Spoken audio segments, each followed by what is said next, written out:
Welcome to our Picky Eaters Nutrition Group. This is our first video that we wanted to really emphasize why we chose to do this group and why you're here. So understanding, like you're nodding, understanding your why is going to make a big difference in how willing you are to stay in this, okay? So I want you guys to understand that from the beginning, and I want you to understand a little bit of our backstory. We're just gonna be very quick because we want this video to be just very short and sweet and to the point. We started paying attention to what we were eating when our oldest was about 3. She started to have symptoms of leukemia and it started to freak me out. That's where my brain went. She was bruising easily. She had no energy. She started taking naps again. She started refusing her toddler diet, which we knew it was bad at that point when she refused grilled cheese and chicken nuggets. Like that was like her staple. And so we took her to the doctor.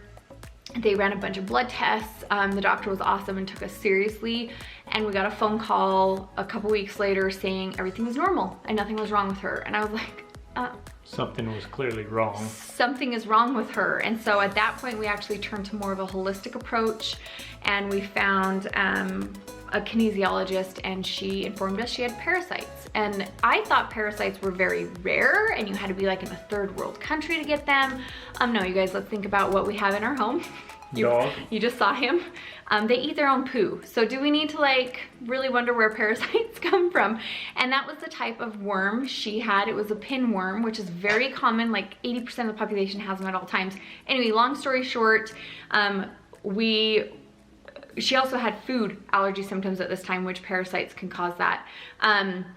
And I remember her saying she needs to be eating whole foods, and I was like seriously overwhelmed. Like to the point I was like, what is she supposed to eat? Like, yeah, we started doing that gluten thing. Yeah, like gluten-free. I was like, what? Like it just was super overwhelming. And I remember thinking, this is impossible. There's no food for her to eat. Okay, and that's why I want you guys to understand, we have been there. Like we literally bought everything boxed and processed. I mean, we would have some fruits and veggies, but we literally, our main source of food was the center shelves of the grocery store, which means it's all full of crap. And so that was kind of the catalyst for us. We did a parasite cleanse. She had to have a couple rounds of it actually, and she ended up being totally fixed in a few weeks, you guys. And I was like blown away that it was something so simple. But then we started to realize how sensitive she actually was to food. Red dyes, sugars, artificial preservatives, and sweeteners really impacted her behavior and her sleeping. And that was when we were like, it was a wake-up call for us. So that's kind of our backup story. So understand that when we switched, it was not easy.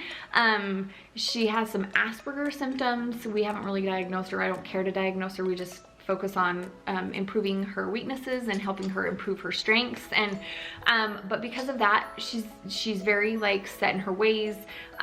Things that she had never done before are very overwhelming for her. The fear of the unknown was behind a lot of her fears and frustrations, not understanding what food was. If she had never tried it before, like she wanted to stick with what was comfortable for her. And I want you to understand that most children are that way. So when you're going to change something, they will kick against it because it's new, it's unknown. And if you think about you as an adult, how many of us kick against anything that's new because of change? We don't like change. It's the fear of the unknown. It's the same for your children. So understand where that's coming from. It's not so much that they really do hate food, it's the fear of the unknown. They don't know what it is. They don't know if they're gonna like it.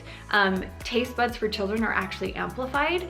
That was to keep us alive back in like primal days where, you know, survival, you were eating food in the wild. It was to help them know what foods were poisonous.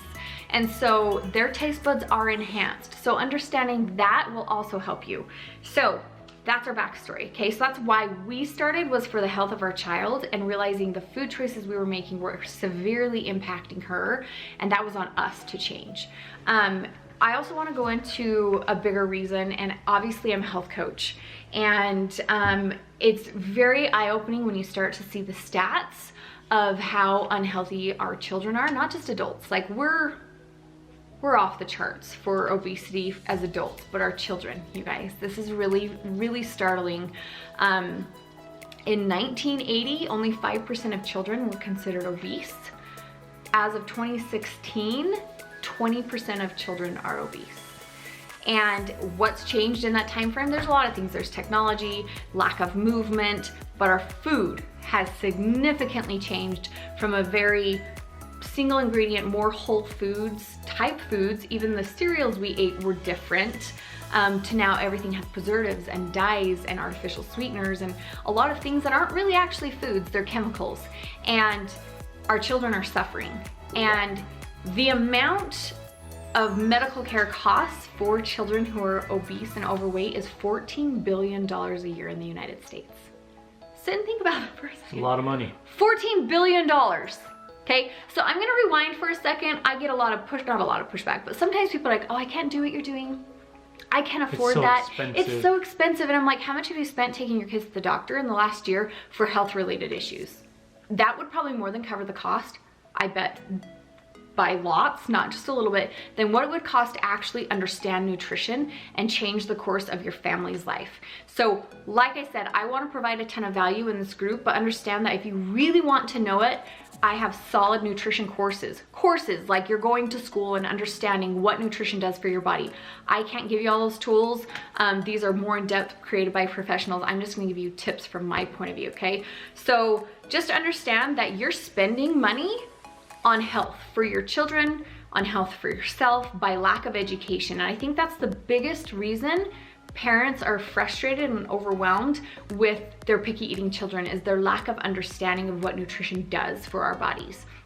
And so I'm hoping to provide some of that here for you guys, so you understand that this is why we're doing this, is for the sake of our children's health. And you find when kids understand why you're having them eat greens or whatever, then they are more willing to, because they understand. Yeah, they understand the why behind it. How many of us, I know that for me, like, you tell me to do something, like, tell me the why behind it, and I'm more likely to do it.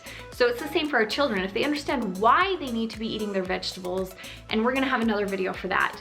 I'm gonna go into the food groups and what they do for our bodies so that you can educate your children. When they understand that, they're going to make better choices. So lack of education is a lot of why we aren't making the best choices. And so, like I said, I want to provide as much as I can in this group to help you guys make those changes for our children. And what I want you to realize is, if you struggle with food, we don't want to create in our children what we are having to face for ourselves. And if you are changing your healthy habits, why are you not changing your children's? Because you're setting them up to battle the battles you are facing right now unless you change that now. And I don't want my children to ever face that, okay? My kids, like I said, will have treats. Please don't think we're like the hippiest family ever and they don't get to have treats and enjoy that.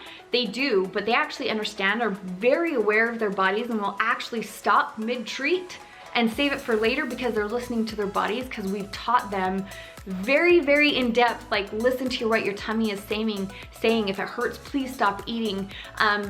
Do you feel good when you eat that? And they will avoid foods that make them feel crappy. Like, just educating your children does make a big difference. I also think that having too many food options is what's confusing parents. You go to the store and there's all of these items on the shelves, and they all say they're healthy and they have all your vitamins and your minerals, and okay. Kind of got to understand exactly what that is. And a lot of times they are supplemented, but they're supplemented with synthetic vitamins. Do you think that the real vitamins or synthetic are going to impact your body better? Obviously the real thing.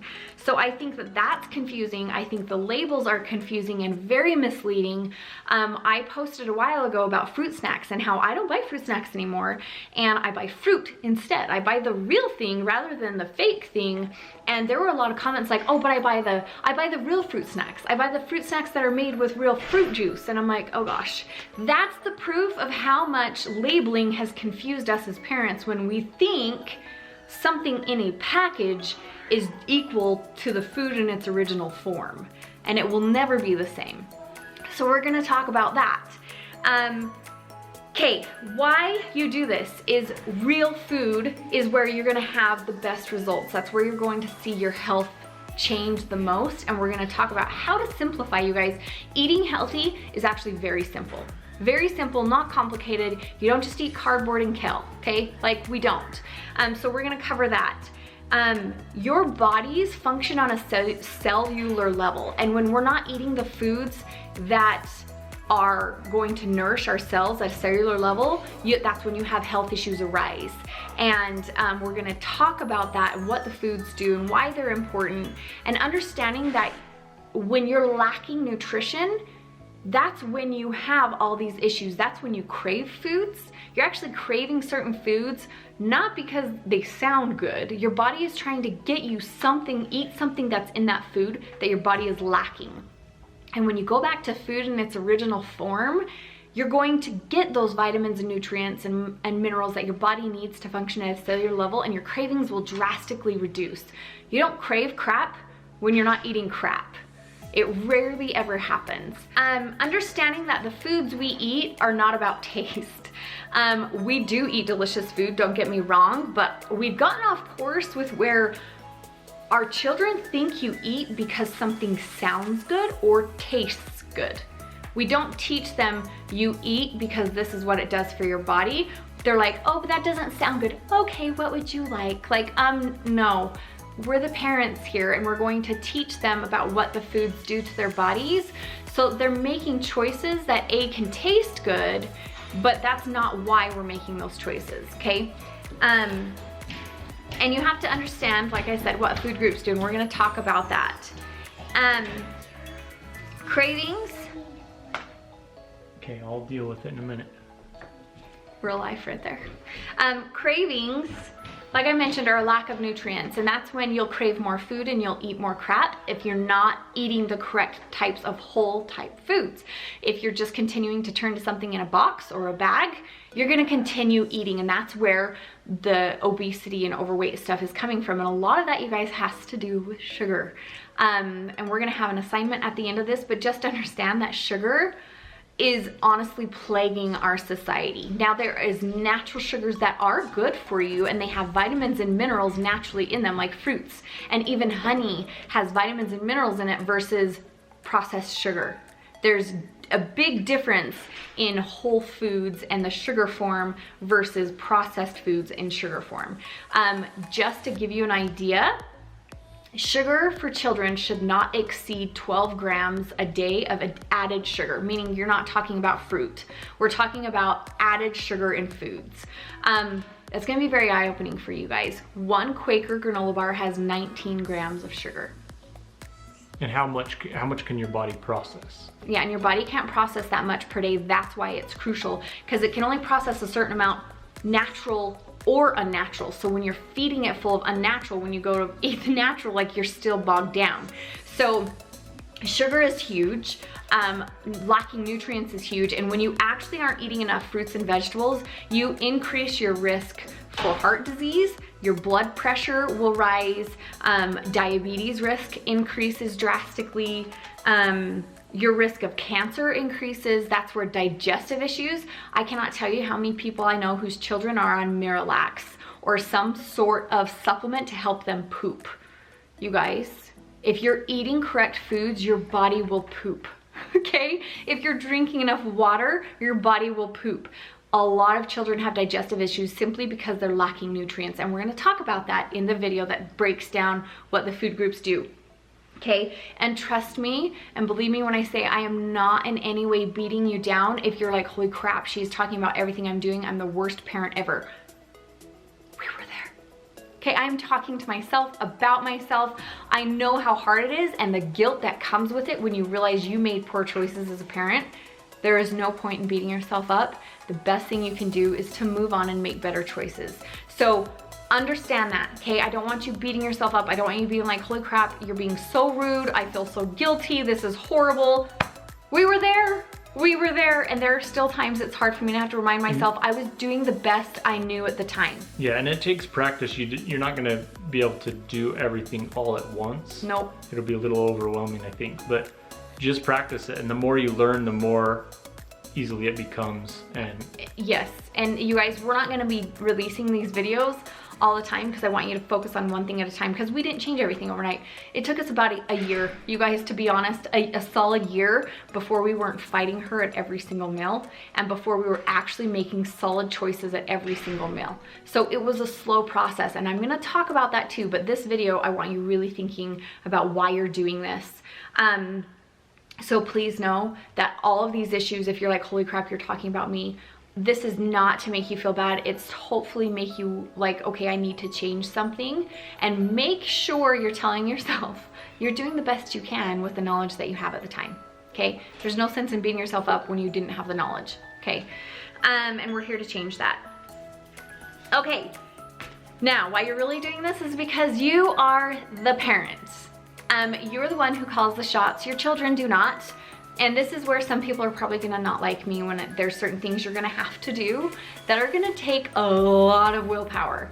And I'm talking, yeah, a lot. And children, I'm pretty sure have the strongest wills over any other demographic of human beings. Like, they come out with the strongest willpower. And I think that goes back to the primal days of survival, to be honest. But you're going up against the best willpower human beings on the planet. Okay, so just, you gotta go in knowing that this will be a fight, and they are really good at holding their will, okay? So you are the parent. Remind yourself that over and over again, I am the parent. There are so many times where I am the parent, not easy, doesn't make it fun sometimes, but you are the parent, okay? Kids are not capable of making choices when they don't even understand it themselves. So when we're talking about you being the parent and your children making choices, it's because you're the parent. That's why we have parents, is we make decisions for our children that they're not yet capable of making. My 2-year-old is not capable of telling me what foods they need to be healthy. Right, if you're gonna let a 2-year-old dictate everything, then you're only gonna be eating cake and pie and cereal. Right. And there's actually a reason for why they're craving that. And we'll talk about that in the video about nutrition. So just understand that your kids are not capable of making choices for themselves. That is your job as their parent, okay? And like I said, it will be a fight. So just prep yourself for battle, okay? And we'll give you tools and stuff, action things to do as you're making this transition, so you know what you need to do to make that change actually happen. Okay, so now that hopefully the wheels are turning of why you're doing this, I want you to think back, like, personally, why are you doing this? And I asked earlier today why you're in this, and I think some of your guys' responses may change after listening to this video. Our children are suffering from health issues, and a lot of times they're prevented by the choices we make as parents. And that is what we're going to do, is change that and see how much their health can improve. Now, there may be a need for doctors still, and I'm not saying that doctors are not needed, but a lot of times the choices we make as far as food goes really impact our health more than we even realize. And as you make these changes, you're gonna start to realize, oh, whoops, that's all we needed to do for my child to poop. That's all we needed to do for my kid to sleep better. That's all we needed to do for my kid to be able to focus better and to have more energy and to not be so crabby. Just understand that, like, as you make these changes, you'll be able to gauge better where your child's health actually is when you're putting the proper fuel in their body to function correctly. Yeah, you are what you eat. So if you only eat fat and crap, you're gonna become that. If your body needs energy, so you need to eat things that are fueling your body rather than just getting you through the day. Yes. So last assignment I want you guys to think about, we talked about sugar, and this is the main thing I'm talking about because this is the one thing that can be fixed very quickly and very easily. We'll talk about the nutrition video next, but what I want you to do is I want you to track for one day the sugar intake your child is having. It'll blow your mind. It will probably make you sick, to be honest. So I want you to go and look at the food serving of the cereal they probably ate this morning, the granola bars, the fruit snacks, and keep in mind how much they ate, because on the back of those boxes it usually says like a half cup. Tiny. Yeah. And then it'll have a crazy amount of sugar or whatever. But no keep kid in mind eats they a half probably cup ate of cereal. a cup or 2 cups, or who knows. Yes. So I want you to track the sugar intake for the day. Sodas will blow your mind. Juices, we will talk about that in the nutrition video, are completely unnecessary. If your kid needs juice, have them eat the whole fruit so they're getting the other benefits of the fruit. Okay, now obviously juice is healthier than pop, but it's still very high in sugar for very little return in fiber, because there is no fiber in juice. So just understand that, track all of the sugar intake for the day, and I want you guys to comment below how much sugar your child has eaten for the day.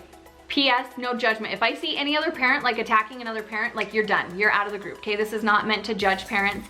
This is meant to be very eye-opening for everybody here. And I bet a lot of you will be shocked at how much sugar your child is eating throughout the day, and simply changing that will impact their behavior and their energy and their sleep and their attitude and everything more than you realize. So that is our video for today. I really want you guys to think about your why you're doing this, and the deeper reason, because when you go to battle your child for changing their eating habits, you've got to remember that why to get you through when you really are like over the fight. Like, it's gonna take some willpower on your behalf, and knowing your why is how you're going to do that. Okay, we'll see you on the next video.